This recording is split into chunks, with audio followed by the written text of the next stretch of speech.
Assalamualaikum warahmatullahi wabarakatuh. Alhamdulillahirabbil alamin wassalatu wassalamu ala asyrafil anbiya'i wal mursalin wa ala alihi wa ashabihi ajma'in. Amma ba'du.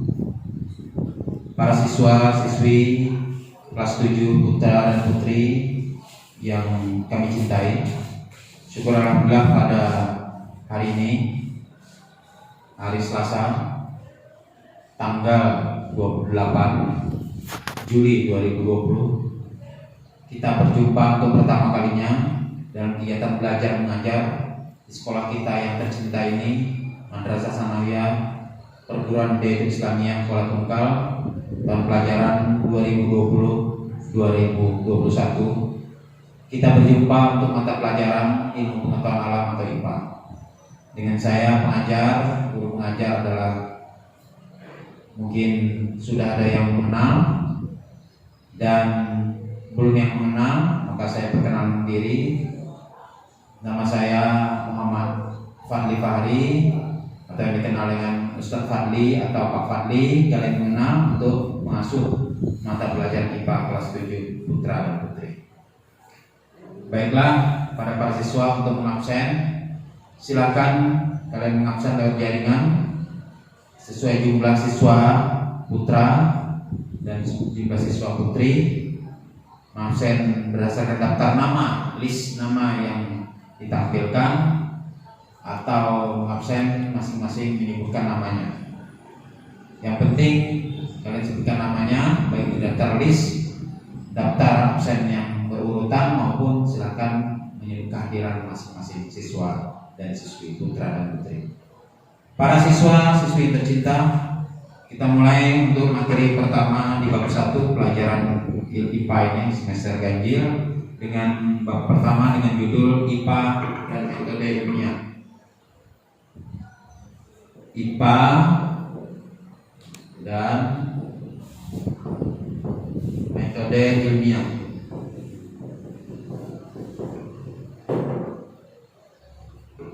Para anak-anak sekalian, kalian tentu mengenal pelajaran IPA sejak sekolah dasar SD, kan? IPA itu ilmu pengetahuan alam, suatu ilmu yang sangat penting dipelajari di dunia pendidikan karena berkaitan dengan kehidupan manusia, alam dan lingkungan. Manusia itu makhluk yang individu, tapi juga makhluk yang hidupnya bersosial dengan manusia lainnya, dengan hewan, alam dan lingkungan. Karena itu dalam kehidupan kita banyak mengalami peristiwa-peristiwa seperti contohnya siang dan malam, ya. Kemudian matahari, bulan dan bintang itu bagian dari ilmu pengetahuan alam, ya. Kemudian juga bahkan tubuh kita ini sebenarnya adalah bagian yang kita pelajari, kita pegang. Badan kita ini tangan kita, kepala kita, rambut kita, bahkan ujung kaki kita, diri kita sendiri adalah bagian dari ilmu pengetahuan alam atau IPA. Karena oleh karena itu sesungguhnya mempelajari IPA itu mempelajari diri kita sendiri dan alam sekitar kita. Nah, oleh karena itu kita bersyukur dengan mempelajari IPA, kita mengetahui diri kita, mengetahui lingkungan kita, hewan, tumbuhan, dan lingkungan seperti bebatuan, tanah, air dipelajari dalam ilmu pengetahuan alam. Nah, manusia itu dikaruniai akal dan pikiran. Dengan akal kita dapat berpikir untuk mengembangkan diri kita dan alam semesta ini. Karena itu manusia mengembangkan namanya ilmu pengetahuan alam dan teknologi, atau IPTEK kata orang sekarang, disingkat dengan IPTEK. Nah, yang dipelajari dari alam ini misalnya aspek fisik, seperti badan kita fisik, kemudian bebatuan, tanah itu fisik, kimia, air, minyak itu bahan kimia, dan kehidupan dalam lingkungan, misalnya padang hutan, laut, rerumputan, kebun, persawahan, itu namanya ekosistem. Nah, yang mempelajari itu semua itu namanya ilmu pengetahuan alam, atau yang disebut dengan nama sense. Sense ini asal dari bahasa Inggris. Sense itu artinya dalam bahasa Inggris, kalau dalam bahasa Indonesia namanya pengetahuan alam. Jadi IPA itu adalah sense. Waktu SD kamu ingat ada namanya sense, pelajaran sense, ya kan? Nah, itulah namanya IPA kalau dalam bahasa lainnya, bahasa Indonesia IPA, ilmu pengetahuan alam. Nah, dalam mempelajari IPA ini atau sense ini dikenal namanya sistem mempelajarinya itu namanya metode ilmiah. Metode ilmiah. Nah, ini ya. Itulah judul kita hari ini, IPA dan metode ilmiah. IPA atau sense ini yang dipelajari. IPA atau sense ini yang dipelajari. Yang dipelajari itu apa? Contohnya tadi kan badan kita. Badan kita, lingkungan kita, hewan, tumbuhan, bebatuan, tanah, benda-benda mati itu namanya yang dipelajari. Cara mempelajari sense itu atau cara mempelajari IPA itu namanya metode ilmiah. Jelas tuh ya? Jadi metode ilmiah adalah langkah-langkah yang teratur dan terkontrol untuk mempelajari ilmu pengetahuan alam atau sense. Nah, itulah metode ilmiah. Baiklah anak-anak, saya ringkas lagi. Metode ilmiah ada 7 langkah. Dalam mempelajari IPA atau sense itu ada 7 langkah. Yang pertama, merumuskan masalah. 1, merumuskan masalah. Yang kedua, merumuskan hipotesis dan tujuan. Yang ketiga, menyusun kerangka teori. Yang keempat, memilih alat pengumpul atau instrumen.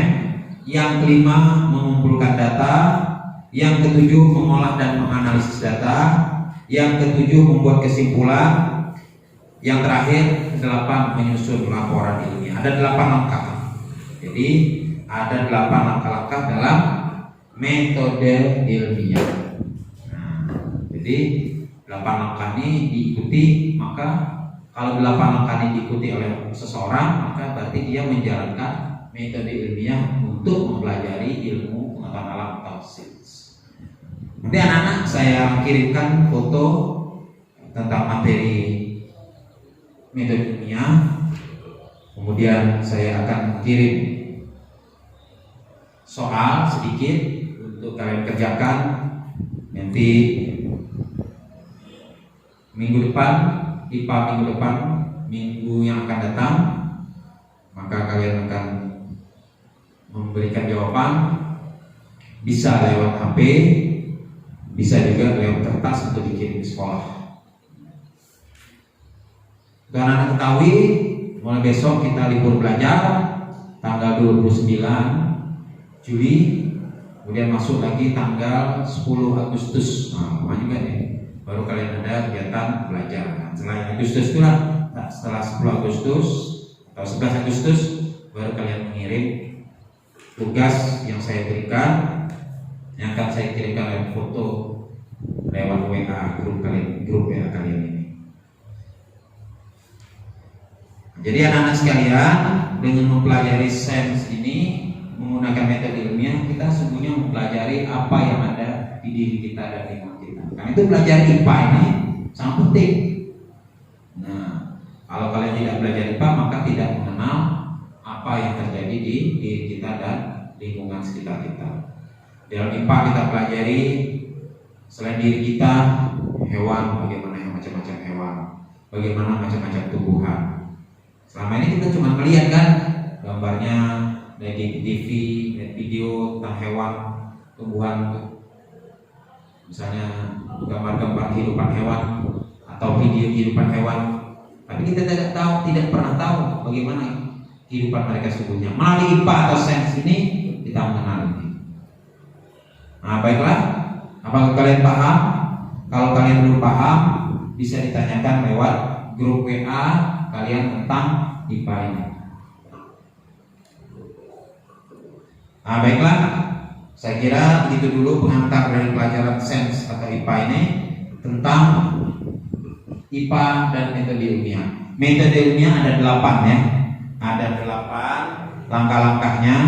Untuk langkah-langkahnya nanti bisa kalian baca di foto yang saya kirim. Kemudian soalnya ada dari foto yang saya kirim untuk kalian kerjakan, dikumpulkan tanggal 11 Agustus atau Selasa yang akan datang. Demikian dari saya. Terima kasih. Jika ada pertanyaan bisa disampaikan lewat grup WA. Assalamualaikum warahmatullahi wabarakatuh.